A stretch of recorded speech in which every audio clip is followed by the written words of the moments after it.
spread over the world, and all over the province in the United States.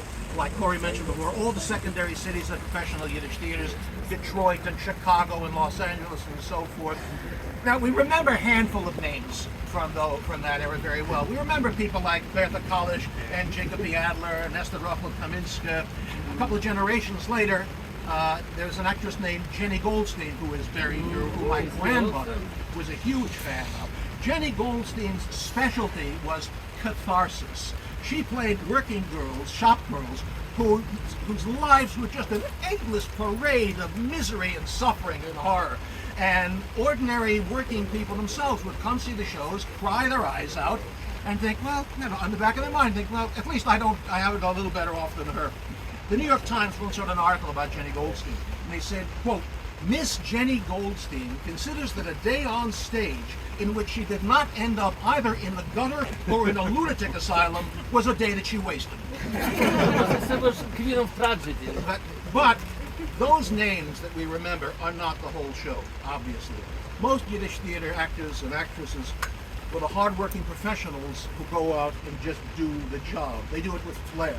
They do it with color. But they're not necessarily the names that sell tickets.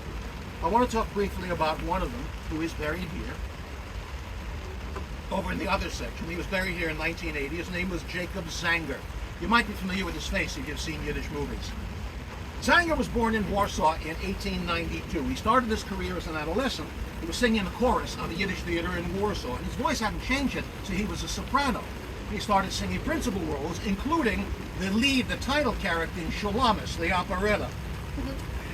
He then joined a troupe that went to Russia. When they came back to Poland, he went to Odessa. He played in several well-known companies there. When the First World War broke out, he was inducted into the army. He wasn't in long. I have no idea how it is he got out of the army, but he goes right back into Yiddish theater. This time he's in Kremenchuk, Ukraine. So a pogrom breaks out there, so he and the company flee. They go to Poltava, Ukraine. Somehow he winds up in the Crimea for 2 years, and there he gets arrested as a spy. Somehow he gets out of this too. He makes his way to Vienna, where he joined another Yiddish theater troupe. Sounds great, except 3 weeks later that Yiddish theater troupe breaks up when one of the members of the company gets typhoid fever. But he stays in Vienna, winds up working with Molly Peacock, who was touring in Vienna at that time. You see what I mean when I say our lives seem so boring compared to the people from those generations? I mean, sometimes in a good way. We could do without the typhoid fever.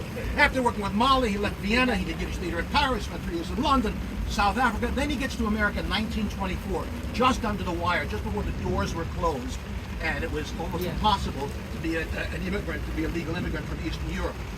His career here was pretty standard. He did a lot of things, character work, comic character work, like an awful lot of other people did. People like Jacob Zanger were the backbone of Yiddish theater in America. He played in Toronto, he played in Chicago, and of course he played in New York. He's also a composer. He wrote the scores for at least 2 operettas, maybe more.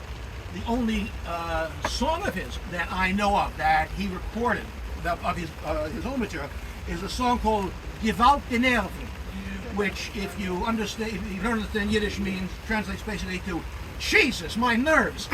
Which, if you listen to his life story, you can understand his writing that song. In the 1930s, he did a bunch of Yiddish movies. None of the movies Zanger was in are the top-grade Yiddish movies. He's not in Green Fields. He's not in Uncle Moses. He's in what I call Yiddish B movies, which are melodramatic soap operas with lots of suffering and with lots of comedy relief and lots of songs. He generally played dyspeptic neighbors and things like that. He paired several times with Yetta Swerling, who was, if you've never seen her, see anything Yetta Swerling was in, a brilliant, brilliant, brilliant comedian. Yeah. And Zanger was really good at this. Really good. That's how I'm familiar with him. He was active until very, very late in life. I can find theater credits for him until he was at least 80 years old, but for all we know, he was working even after that, because these guys, these people were these professionals. These were people who had given their lives to Yiddish theater, and they just went on forever. Yeah. He died, he was 88 years old. Another one person I want to talk about very briefly is Michael Rosenberg, who is buried right near here somewhere. His difficulties came from his own demons. He had an excessive fondness for the bottle, which made him sometimes unemployable. Producers were hesitant to hire him because he literally would happen he would not show up for a performance.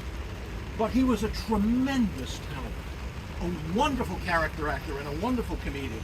One of his signature pieces was a monologue about a greenhorn immigrant who loves nothing more than to hear a good chazan. Oi, Amerika, ganif mich schütte als Teitzen, also ich sagen gesinnt. America is a nut house, so help me God. Erst bei mir, a Chasen is de größte Sache in der Welt, de größte Sache in der ganzen Welt. By me, look, a Chasen, a cantor, is the biggest thing in the world, the biggest thing in the world.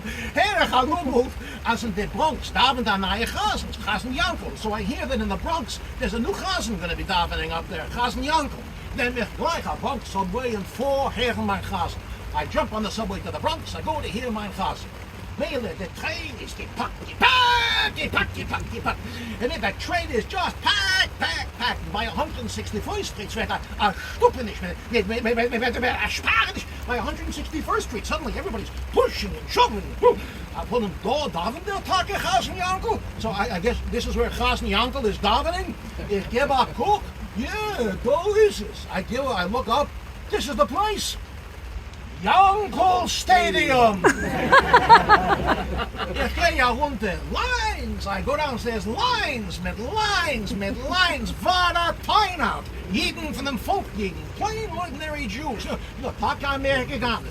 Aber es kommt a gute Chasen, geben wir dem Herren. Look, America might be a nut house, but you give them a good chasen and the people will turn out. Ich komme zu zum box office. The man dort gibt mir gefragt, what you want. I go to the box office and the guy there asked me, what you want? Grandstand, say blinches. Blinches? Ich war blinches, maar ik geef den Tag mit dem Mann. Blinches, I'd give you my parents. So give me blinches. Komm mal rein, ich hab's a Riesenplatz mit tausenden Menschen. Inmitten a field. In the beide Seiten lecher in the trenches. I go inside, there's this huge place with some kind of field in the middle. And on all the sides, there's holes and trenches. Van één bocht komt daar ooit hebben ze maar met een bruinumshoed met een moderne yarmulke af van kop. From one of these holes, there comes out a guy with a brown suit and a very peculiar yarmulke on top of his head. This is about the choir leader. This must be the choir leader. Nog a chevraman. After him, another character met wollene sokken, kurze gattis, and with a sweater. And auf dem Sweater steht ungeschrieben Yankel. And after him, another guy with wool socks and short long johns, and with a sweater. And on the sweater it says Yankel. Und das soll sein mein Chasen. This is the cantor. Mele nu. Mensch, stelt man sich davenen. Who cares? Let's start the services already. Kommt bald, niet einmal, de viele hebben ze zets in plaatsen. As the rechter ling viel tot mir runter.